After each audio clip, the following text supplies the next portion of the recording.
Hello, I'm Michael Brendan Dougherty, politics editor at the Business Insider, whose offices are right behind me, and I'm here today with Adam Serwer, who will now introduce himself.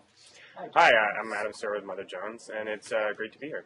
Yeah, great to be here. We're in the middle of the first big week in the Republican nominating process, where votes are actually being cast, and on Tuesday night, Mitt Romney defeated the surging Rick Santorum by just 8 votes, and kept a lot of us up very late into the night looking for that last total. So I thought we'd start out and just talk about, Mitt Romney. What does that 8-vote victory mean? I think the first reaction I saw was. And the first reaction I had was, oh, well, 75% of Republicans still don't like Mitt Romney. Yeah. And then gradually it's become, well, that doesn't matter. He's not winning Republican hearts and minds, but it looks like he's on a very good pace to win the nomination. Right. I mean, there are a lot of, I think, structural factors that favor Romney. I mean, if you look at Santorum as a candidate, he's like down there in like the bottom 4 Republican candidates in terms of money he's personally raised. I mean, he has some super PAC money that helped him out in Iowa, but he's not. He hasn't raised a lot of money. He doesn't have the sort of national organization that Romney has, and he's like not on the ballot in a bunch of important primary states. I think it's hard to see how Santorum, even though he sort of, I think until the last week. People were not weren't taking Santorum seriously as a candidate for winning Iowa, but he sort of, he sort of shocked everybody, leading to a lot of really juvenile, come from behind headlines, et cetera, et cetera, et cetera. Yes.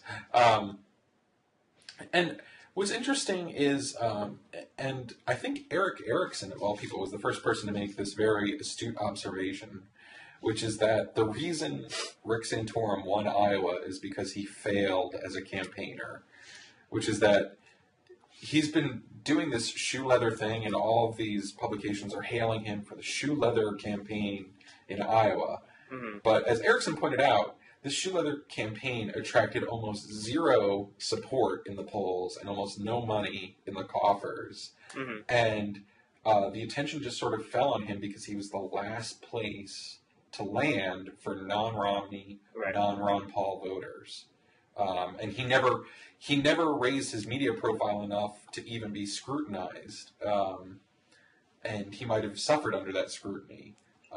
Maybe he'll suffer later this week. Yeah, I mean, I think Santorum's someone who has a tremendous amount of baggage. And I think it's sort of obscured by the fact that everyone's really obsessed with Santorum's social conservatism, because he's been the person who said a lot of, relatively memorable statements like sort of, man on dog sex, et cetera, et cetera. There's sort of a belief in him as this, he's just the religious conservative candidate, and there hasn't been a whole lot of attention paid to whatever, conservative heresies he might have been involved in that might diminish the enthusiasm for him the same way they did for Newt and for every other previous non-Romney. Right. I mean, it lends a lot of credence. Like one of the polls coming out of Iowa was about what is the most important thing to you, and the Iowa voters who said nominating a true conservative was the most important thing to them. Only 1% of them voted for Romney, and almost all of them voted for Rick Santorum. And I thought that was interesting because, one, Rick is not a kind of orthodox movement conservative, but he has the rhetorical style, and he kind of takes, and I think most importantly, he's disliked by liberals in the media, and takes sort of the punches for it. And I think that is taken as the sign of being a true conservative. Mm-hmm. I mean, most voters don't, they don't run down the issue list, especially especially on, say, the free market side of conservatism, and they don't run down that issue list and think, oh, that's how I'm going to determine who is the conservative in the race. Mm-hmm. I think they kind of actually look to the media to signal to them who the real conservative is. Mm-hmm. For the media to signal, you mean by the media to show contempt for a particular conservative candidate, and therefore signifying him as him or her as the most conservative. Right, and then also for the other conservative movement organs like talk radio mm-hmm. or these blogs online to then complain about that media treatment. Right. It's a very roundabout way of signaling. So I'm not sure what that means. I mean, I'm not sure if there's anything analogous to this on the liberal side at all. When looking for who would most represent our interests. I mean, I don't see that signaling on the left. Maybe I'm just not looking hard enough. Well, there's definitely a kind of signaling. I just think it's very different. I'm not sure that it's as reactionary, but if you remember back to like the Clinton-Obama primary, there were certain sort of cultural signifier or cultural or ideological signifiers that came into play about who was really going to represent liberal interests. And if you remember, the one thing that I can think of that was really like that was Obama saying that he wanted to be transformative like Reagan, and this turned into a thing of whether or not Obama thought Reagan was an awesome president, and therefore was not, was secretly a conservative. That's the one thing I can think of that is sort of similar in terms of like an issue of that is maybe more symbolic than substantive that sort of took everybody was paying attention to during the last Democratic primary. Yeah. I mean, Santorum's rise, it was interesting, too, because I felt like some people were saying that it was all about timing. Mm-hmm. And I think timing was important because Gingrich rose and started to he became this first non-Mitt Romney candidate to actually begin eating into Mitt Romney's poll numbers. Right. If Gingrich had like risen, a couple of weeks later, I'm not sure that. I mean, Gingrich might have won Iowa instead of Romney. Yeah, I think that's right. And also, the negative ads absolutely seem to work. Mm-hmm. I mean, Dave Weigel did some great reporting about how literally voters in Iowa began repeating the language of the ads. Saying, "Oh, well, Newt Gingrich has a lot of baggage, and I'm worried about that." My controversial position is that for this, I'm actually very grateful for Citizens United because negative ads tend to be truthful, tend to have good content, and we're going to see more of them now when candidates don't have to sign their name to them. So here's what I think about Santorum. I mean, aside from the fact that I think the structural factors are going to doom Santorum anyway, yeah. I think, Santorum, there's a couple of things that, are going to take the bloom off the rose when it comes to Santorum. And one of them is that, he was a senator during, the profligate Bush years when, conservatism, or at least the conservatism today says that during the 8 years of the Bush administration, conservatism went astray. It became big government conservatism, and Santorum was a huge part of that. Yeah.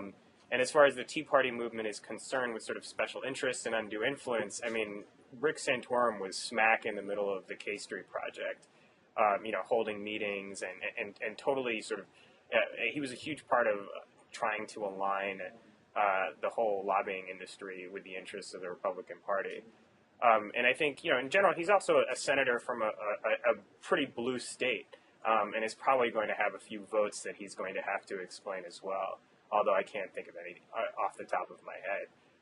But I suspect that Santorum is going to turn out to have a fairly broad number of heresies he's going to have to explain if he continue. That is, if he's not sort of knocked out fairly quickly. Yeah, I mean, he voted for Medicare Part D. Right. Although Paul Ryan whipped votes for that and helped to really pass it in the House, and sure. He still gets a lot of credit that for purity that maybe isn't deserved.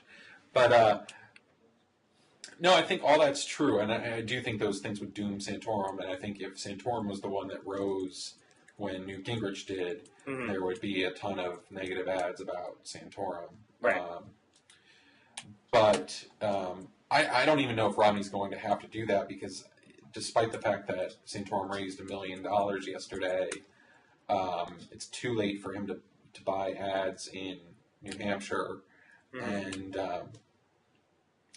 I think he's not going to be able to make a run in New Hampshire, and then by that time, Rick Perry and Newt Gingrich are going to try to run down to South Carolina for their last stands, and the conservative vote, once again, the kind of movement conservative vote will be split among more than one candidate, and Romney, I think, is going to sail through without ever having to win a huge percentage of the vote before he knocks everyone out. Well, so something that's interesting about Santorum, and I think a lot of Democrats noticed this watching his speech, his Iowa speech, was he was sort of very, his speech focused a lot on his working class grandfather, and there was a lot of sort of very deliberate class messaging in his Iowa speech, which I think was sort of an attempt to draw a contrast between him and Romney, who obviously Democrats are trying really hard to paint as the Wall Street guy. But a Republican friend of mine actually sent me an op-ed from 2006 that David Brooks had written about how liberals shouldn't be so mean to Santorum over his social conservatism, because religious conservatives are sort of the kind of conservatives who might be persuaded to go along with some of the big government things that liberals want to do. Right. And as opposed to libertarians who are sort of philosophically opposed to the idea of government intervening, even in a positive way, because it never turns out that way. There are people like George W. Bush, for example, who can be motivated under certain circumstances to try to use government to help people who are not wealthy, working class people. And I thought that was actually kind of interesting, especially given Santorum's speech, and his autobiography, which I guess was like mostly ghostwritten. There was a review. There's a review that I think we both read that was written by my former boss, Mark Schmidt, at the American Prospect, and we both, I think, had a similar reaction to it. But why don't you go ahead and say what you thought? Well, it was interesting. Mark Schmidt wrote a review of Rick Santorum's book, It Takes a Family, which obviously plays off of Hillary Clinton's 1990s book, It Takes a Village. And, the book was published by ISI, which is sort of this academic conservative book publisher, and it was ghostwritten by Mark Henry, who's kind of a brilliant guy over there. But it definitely... it sort of reframes conservatism or Rick Santorum's conservatism in such a way that it privileges family life and social values above free market purity and sort of tries to explain how maybe the government or the federal government can be used as a support for those traditionalist views. And it didn't get a lot of reaction at the time. What was interesting to me, though, is Schmidt summed it up as saying that, in essence, Rick Santorum had invented a intolerant, noxious liberalism instead of reinventing conservatism. Yeah, he said he's invented a mean-spirited liberalism. Right. But it was like, it's sort of a devastating conclusion for a review of a Republican's book, right? Which is Mark Schmidt saying you're essentially just a really nasty liberal. It's the exact opposite of which is what Ron Paul was actually saying in Iowa. And must have sounded really weird to liberals to hear Ron Paul saying, "Oh, Rick Santorum, he's just a big liberal." But in some sense, having read Mark Schmidt's review, I actually sort of understand where Ron Paul's coming from. Yeah, I mean, in a way, it's sort of there was this, maybe there was this little strain in politics that got lost in the way realignment happened in the 80s and 90s. There was a strain of, maybe Bob Casey style, Rick Santorum style politics that sort of never found a home in either party. And, most parties, I think, have had the disciplining effect on people's minds, either to scrub the social traditionalism out of some people in the liberal coalition and to scrub the, big government approach in the conservative coalition. And so, you're just left with these quixotic figures. But it's not something that is alien to, this is something that's come up again and again in Iowa during the primaries, which is that, 1988, Pat Robertson, who was a trade protectionist and talked about manufacturing and needing to maintain it, he came in a strong second in Iowa. In 1996, Pat Buchanan, or 92, he did pretty well in Iowa, and it set him up for a win in New Hampshire, and he won New Hampshire in 96. Preaching the same, it was a slightly different cast than Santorum has on it, but it was the same idea that, America needs a manufacturing base in order to provide stable, family-sized salaries to working men. And Mike Huckabee actually came along with some of this 4 years ago.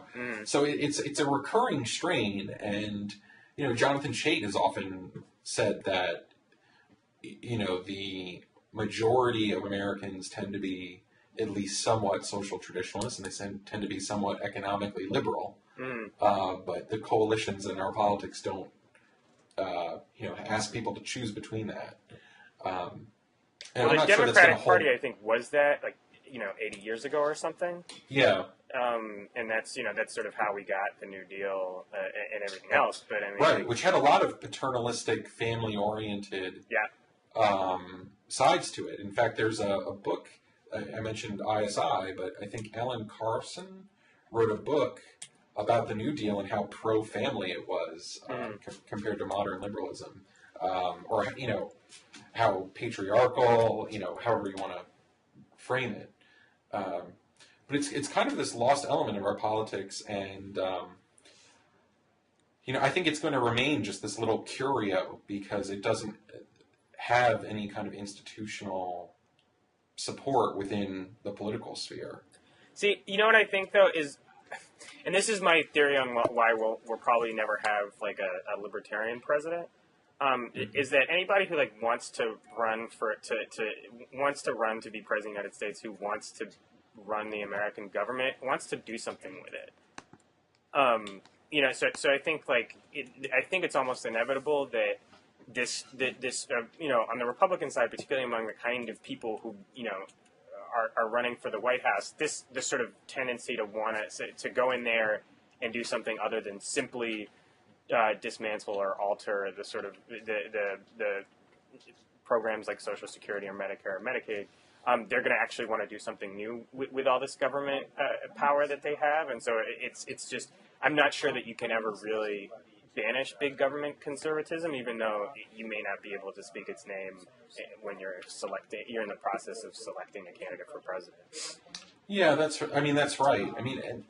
And it's true too that sort of that libertarian strain would be more popular among intellectuals and journalists than it would be among politicians. The whole nature of politics is seeking power, and people that tend to seek power, as you're right, want to do something with it. Santorum, it's funny, I'm very sympathetic to kind of his social conservatism and to his, although not necessarily the style he brings to it, and then also to some of his economic populism. For me, the killer is his foreign policy, which brings that same kind of moralism out into international affairs. And, I think he's also talked a lot about foreign policy. That's part of what he focused his post-Senate career on, was talking about the threat of Latin American socialism, of Russia, of an Islamic caliphate. And, that's not gotten a lot of attention because presidential elections, remarkably, even though the president has a lot more influence on foreign policy than domestic policy, for some reason presidential elections are never about foreign policy, or almost never about them. Well, almost never. 2004, I think, was in particular was an election that was very much about foreign policy. Right. But or at least in terms of how I'm not sure how much of an effect it had on the election. And certainly, I don't think it was more decisive than the economy. But it certainly was an election in which foreign policy was at the forefront of the public debate. Well, what's funny about that was that I think in retrospect, foreign policy really did mess up Democrats in that year because it made them so nervous about whom to choose for their representative. Meanwhile, Bush kind of just, he was pre-committed on foreign policy and could focus on, ballot amendments about ballot initiatives on same-sex marriage to use as a turnout device. But, I mean, there was just such a psychodrama about Dean or General Wesley Clark, or we'll split the difference and pick someone who was once a war protester and a veteran.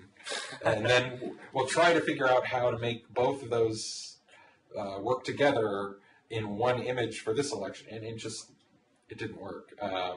There's an amazing Tolles cartoon about the sort of military pageantry of the Democratic convention that year that it's impossible to describe, but it's one of the, even at the time I thought it was one of the funniest cartoons that I'd ever seen, because the Democrats were so self-consciously trying to sort of contrast war hero Kerry with Chicken Hawk Bush. It was really over the top. And at the time, I'm not sure how many people understood how over the top it was. Oh no, but I mean, that's the thing. That's why I paused on it, because it seems so ridiculous in retrospect. Right. John Kerry, I'm reporting for duty, and yeah. I mean, come on. Yeah. But anyway, people haven't been talking about Santorum's foreign policy at all. I mean, well, I actually find Santorum's foreign policy pretty frightening, just in the sense that he has his religious conservatism translates into a religious nationalism that I think is sort of that I think is actively harmful.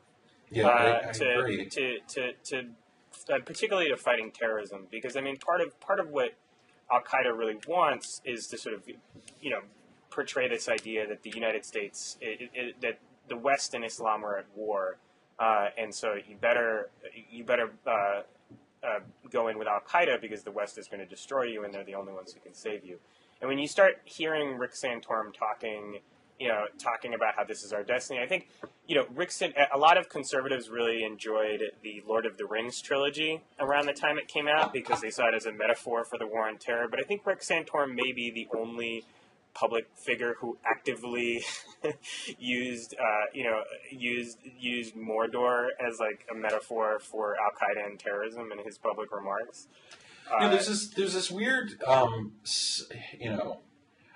a Catholic traditionalist, and there's this weird subgrouping of political Catholic traditionalists who have this kind of apocalyptic view of Islam, and they think of the gates of Vienna in the 16th century, or how Islam seemed at one point like it was about to conquer Europe in the late Middle Ages. And, they quote a few passages of the early 20th century English writer Hilaire Belloc, talking about how he believed Islam would rise again to challenge the West. And, they say, look, he was prophetic and we're in this time.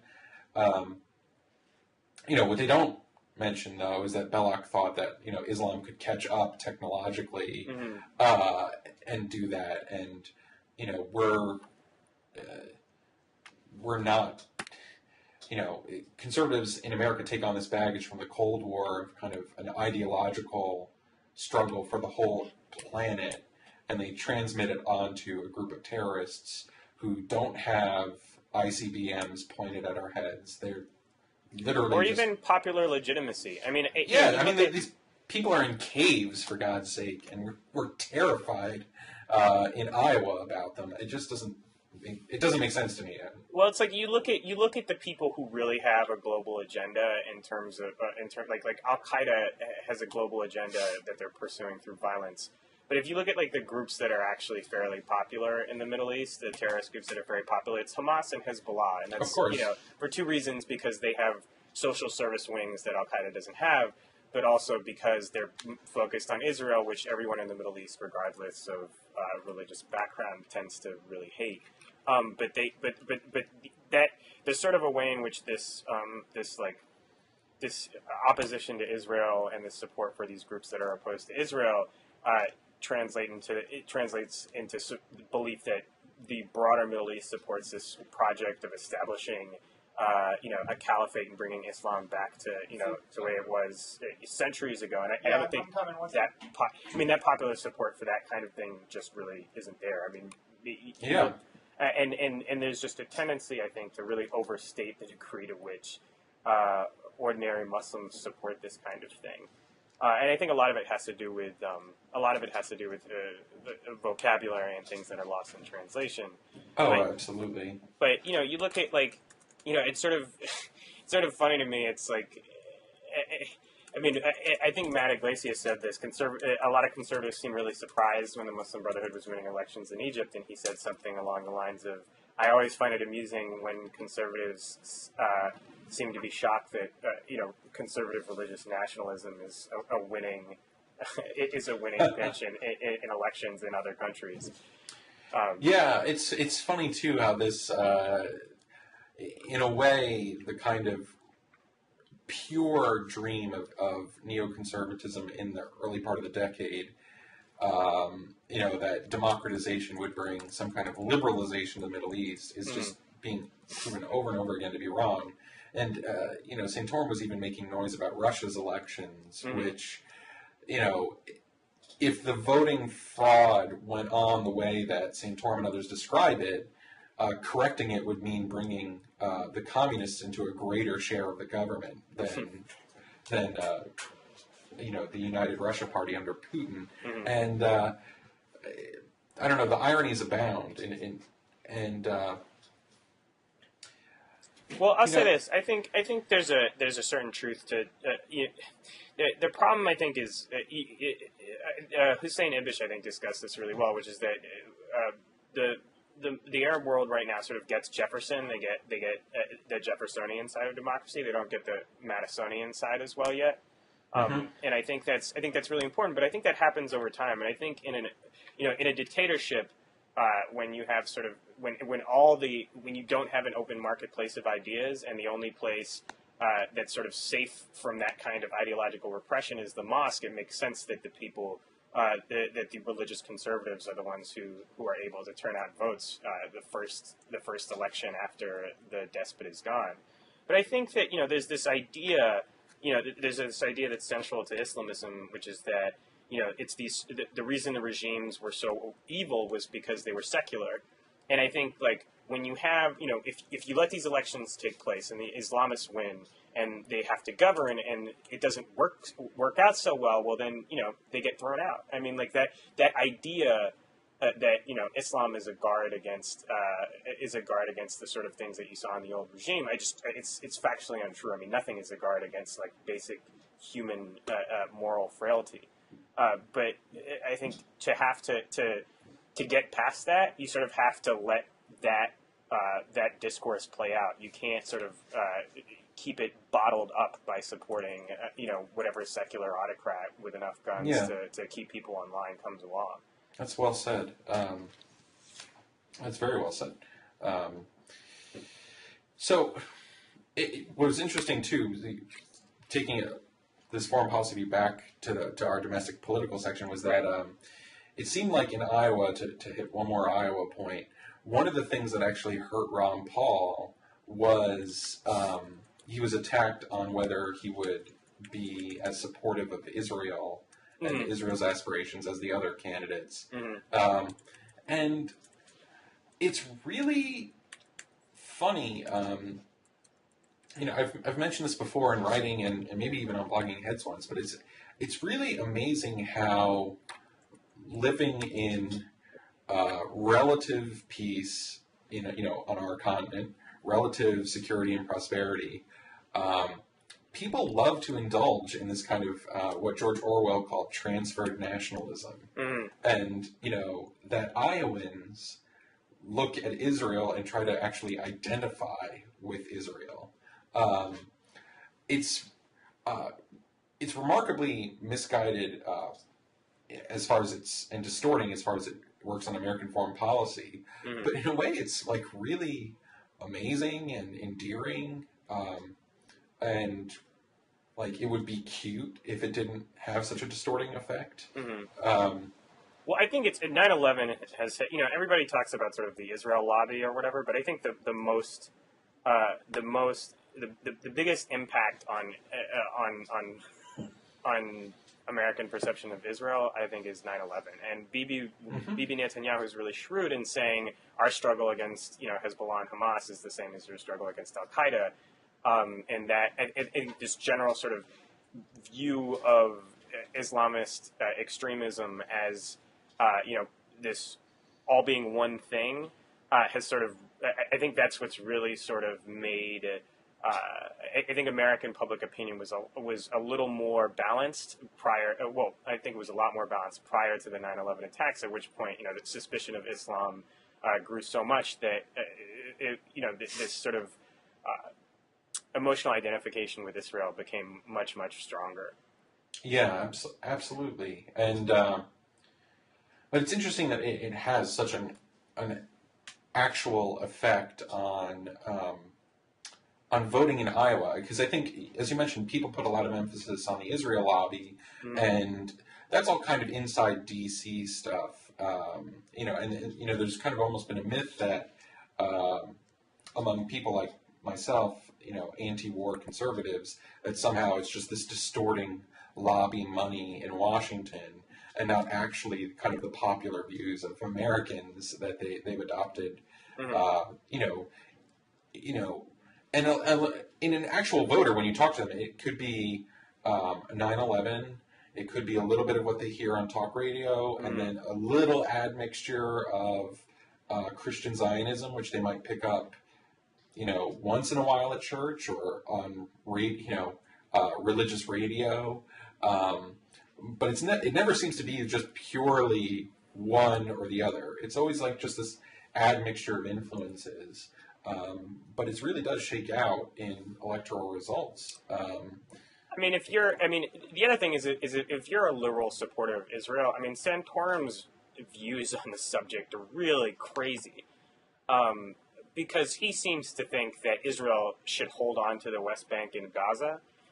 He said that's Israel. It's just like, it's just like when we got New Mexico and Texas. And it's like, that's, from a demographic standpoint, Israel as a Jewish state ceases to exist without some serious apartheid South Africa style measures. If Israel keeps the West Bank and Gaza, like the only way to sort of keep Israel both democratic and Jewish is to have a Palestinian state. Yeah. And it's just, I understand that Santorum's views on the subject are to a large degree probably informed by his religious views, but that's his sort of idea that the Palestinians don't. That's a really scary thing. It's a really scary thing, I think, for liberal Jewish supporters of Israel, because they recognize that actually is not a sustainable framework going forward. And not only that, but it's also, there are ironies for conservatives and Christians in that by pushing this, anti-Palestinian state policy to the max and the rhetoric to the max, they're actually, they're polarizing that conflict in a way that's actually most detrimental to Palestinian Christians, who are seen as sort of half collaborators with Israel sometimes, or, and the fear is, of course, is that Palestinian Christians will be driven out of a Palestinian state as Christians in Iraq are being driven out of Iraq, when there's a major conflict. And it's stunning in a way that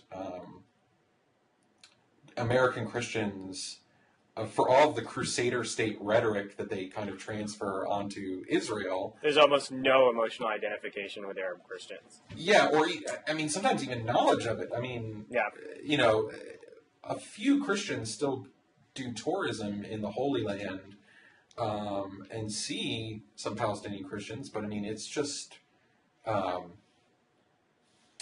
you know, when I was at a Christians United for Israel conference, you know, a couple of years ago, I asked someone about Palestinian Christians, and they basically said, "Oh, well, you know, they should just, you know, become Israelis, or you know, that they could have because that's an option." Yeah, that they could have no legitimate interests apart from Israel's interest in the region. It's stunning. So we should circle back a little bit. I think we both secretly love talking about foreign policy. Not so secretly. Yeah, not so secretly. And we both actually probably agree a lot more than is useful for a left-right dialogue. But, you know, my feeling going into this weekend, I'm heading up to New Hampshire tomorrow, is that Romney's nomination is almost inevitable. And I feel like it's sort of becoming like, even though Bob Dole had to fight in South Carolina to get it, I feel like it's becoming like a Bob Dole style nomination where no one loves this candidate. They're just resigning themselves to it. I think the 1 in 1,000 chance is that a John Huntsman gets a Santorum-like surge this week, because Huntsman has, one, a credible record as a governor in Utah, incredibly more conservative than Romney's, and it's possible that he can raise as much or more money than Mitt Romney in the long term, you know. Well, I think what's fascinating about Huntsman is I think Huntsman is a perfect example of that sort of process that we were talking about earlier, where the media criticizes a candidate, talk radio and the conservative media intervene to defend that candidate, and the result is that candidate's conservative bona fides are bolstered in the eyes of the conservative electorate. Whereas like Huntsman, that process has never happened, because he has this way of coming across like he's a lot more liberal than he is, and he's not liberal. I mean, he's a conservative, and it's just like his penchant for like using a certain tone or just like not affecting the necessary like verbal and cultural cues of contemporary conservatism has made everybody think he's some sort of total squish. That, and the fact that he worked for he was Obama's ambassador to China. Right, and it's funny because I've gotten tagged somewhat within conservative circles as like Huntsman's conservative apologist, and I went in when I wrote about him in the summer for the American Conservative. I went in thinking I might not like this guy, at all, and what I found is I ended up really liking him because one, he's a bit of a realist on foreign policy, and I would like to see that school grow along with the non-interventionist school. I think the Republican Party needs both of those lines of thought. And I liked that he had no affinity with the conservative movement's temperament. I actually felt like that was an asset. But unfortunately, I think it might be an asset in the way that he's been able to govern in Utah, but it is not proving to be an asset at all electorally. It just doesn't seem to be in him. He's almost like a temperamental conservative, and I think he governed that way in Utah. And Utah has a very conservative legislature, and so he just worked with them for what looked like sensible things. And he happens to be pro-life and pro-gun rights. So he had that, but he just has no...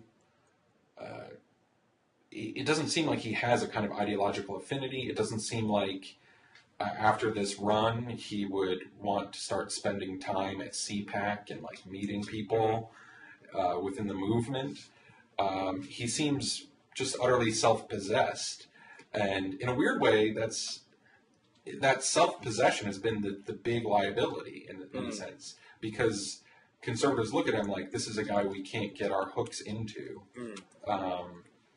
So there you have it. But I'm interested in hear. Do you think that if we had another month, that Santorum would have gone down as the next non-Romney, and people might have actually started looking at Huntsman as the other next non-Romney? Yeah. And do you think that if he does if he has a strong showing in New Hampshire, do you think that might still happen? I think it could still happen. It just might be too late. Although, South Carolina has always been this killer of insurgent candidates. Everyone, I think James Antle over at the American Spectator might have put it this way, but people look at South Carolina and a lot of journalists think, oh, white religious evangelicals. But in fact, it's like a state that their political culture is extremely establishmentarian. They have tons of political consultants, like more than any other state. And somehow, Bob Dole wins that state. John McCain kicks ass in that state. But there was a question last time whether Romney's totals were depressed because there's an anti-Mormon strain that sort of is within white evangelical voters, but then also maybe even within South Carolina's establishmentarian culture. So maybe that provides an opening for someone to become a real not Mitt Romney of the cycle. But yeah, I do think that Huntsman could have gotten that ride if there had been more time. Because elites and activists started to look at him and say, oh, gee, look at this plan he released in the Wall Street Journal on taxes. It's really conservative. Oh, look at this plan. Look at the abortion laws he signed in Utah. They're really conservative. But electoral politics isn't about just the positions you take. It's also the pose you strike. Yeah. Now that I think about it, I think, when you were talking about whether liberals have anything similar, I think the truth is that liberals respond to that same signifying process the way that conservatives do. They have a different response, but they totally... I think Huntsman is an example, now that I think about it, of liberals sort of doing the same thing and seeing Huntsman as perhaps less conservative for the same reasons that you're talking about. For the same reasons that conservatives have seen him as less conservative, even though, as you're pointing out, he has an extremely conservative record. Yeah, it's also, I think maybe it's because, I've become really alienated from the conservative movement. Not that they ever wanted me, but I just don't like the personality of it, and I'm not a match to it temperamentally. And I think a lot of people feel that way when they look at the conservative movement and conservative movement events, and it reminds them of like their most overbearing uncle at the Thanksgiving dinner table. Right. And you get the feeling, in a way, that a lot of liberals would not mind at all having John Huntsman eat Thanksgiving dinner with them. Right. Whereas if Santorum were to come over, it could get like really uncomfortable and annoying. So I think that's definitely, it's not like the beer, would you drink a beer with him test? It's like, would you be able to handle Thanksgiving dinner? The Thanksgiving dinner candidate, yeah. Yeah, and I think Huntsman for liberals would be the Republican that they'd have over for Thanksgiving dinner. Right. Because, he might, if you really pressed him, he might mention that he's pro-life, but he's not going to, rant about sluts and being irresponsible or something The words like that. man on dog sex are not going to happen at Thanksgiving dinner with John Huntsman.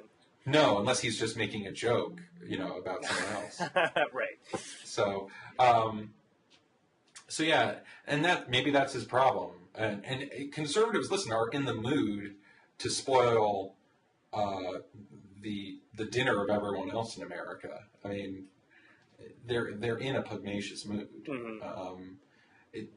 I guess my question would be going forward is whether this is a permanent condition of the right, whether this style is always going to be the case. We're under siege.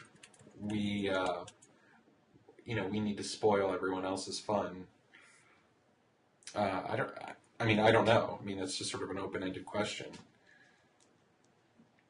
Yeah, I actually wouldn't know how to answer that either. Yeah, in some ways it's good. I'm also, I have huge problems with our political culture, the cronyism of Washington, some of the things even the Tea Party is railing against. I'm totally with them. But it seems like, if given a choice between stopping a deal like Solyndra from happening in Washington and finding something that would further humiliate and embarrass Keith Olbermann, the average ideological conservative would go for the Olbermann embarrassment over good government every single time. Well, see, now you're really not going to get invited to any of the CPAC parties. Right. I guess I'm not. But yeah, conservatives sort of are locked in this mode of sort of expressive, almost 60s style politics of we just want to express ourselves and piss everyone off and throw a happening and then, see what we get out of it. I think the sustainability of that, just having thought about it over the past few minutes since you brought it up, I think the sustainability of that may have something to do, as politics may have something to do with how well the economy does. I think, if we start heading towards a really serious recovery, I just think right now, I think that works a lot because people are genuinely angry. It's not just conservatives who are in the mood to spoil someone's dinner. There's a substantial number of people who have been without work for a really long time and are justifiably angry about it. Yeah. But I wonder if the country does get back on track and we're not stuck in this place of 8 to 9% unemployment and things start getting better, I wonder how much that kind of politics is going to be sustainable even within the conservative movement, and whether or not it's going to, it's I'm sure it's going to be permanent, but I don't know how much it's going to be, the dominant tone. No, that's true. In one way though, this kind of politics emerged most especially in the 90s when things were going well.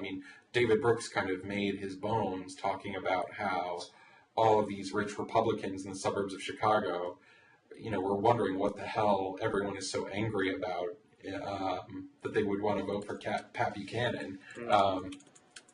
So maybe it is kind of a built-in feature. I think it's also just a function of the fact that, especially for certain kinds of religious conservatives, and for ideological conservatives, I think they understand intuitively that the future does not belong to them. Mm-hmm. Demographically, culturally, they're on the losing side. Well, certainly when it comes to gay marriage. Yeah, no, exactly. But also, the gains in, say, the abortion debate have not been as dramatic as, say, the reversals on the marriage issue. Sure.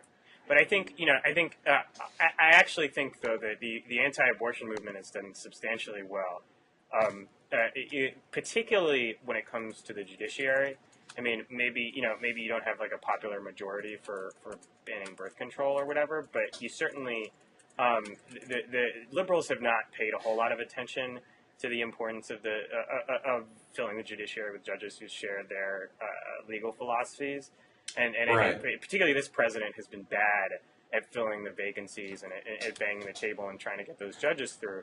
And I think the result is that you have, but conversely, conservatives have done a really good job of getting judges who are ready to uphold restrictions on abortion and interpret, women's right to choose whether or not they carry a pregnancy to term fairly narrowly.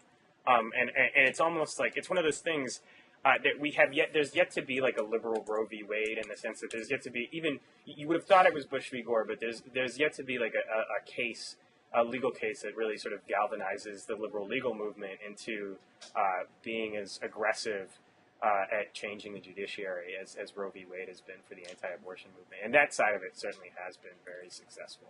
That's true. And you know, abortions, even as the population of the United States goes up, the raw number of abortions has been trending downward for a while now. Of course, some people say that partially that number is trending down because of abortions availability and the way that it breaks a cycle that's pretty dangerous for people. But that's actually too radical a thought for me to contemplate in the last few minutes here. Well, listen, this has been a lot of fun. I think we should wrap it up. It's great talking to you, and I'm looking forward to doing it again. Yeah, it's I'm sure we'll be engaged in the conversation after New Hampshire sometime. Yeah, of course. All right, take care, Michael. Take care. You too.